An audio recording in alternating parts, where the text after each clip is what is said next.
वाजते ढोलरमावे गरजते होतसे काकड आरती माझ्या सद्गुरुरायाचे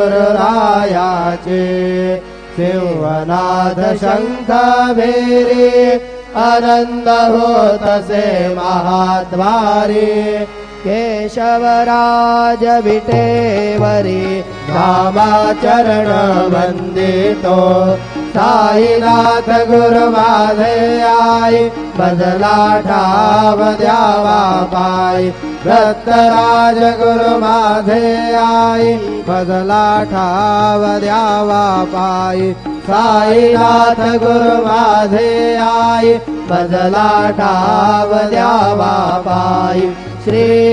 सच्चिदानंद सद्गुरु साईनाथ महाराज की जय।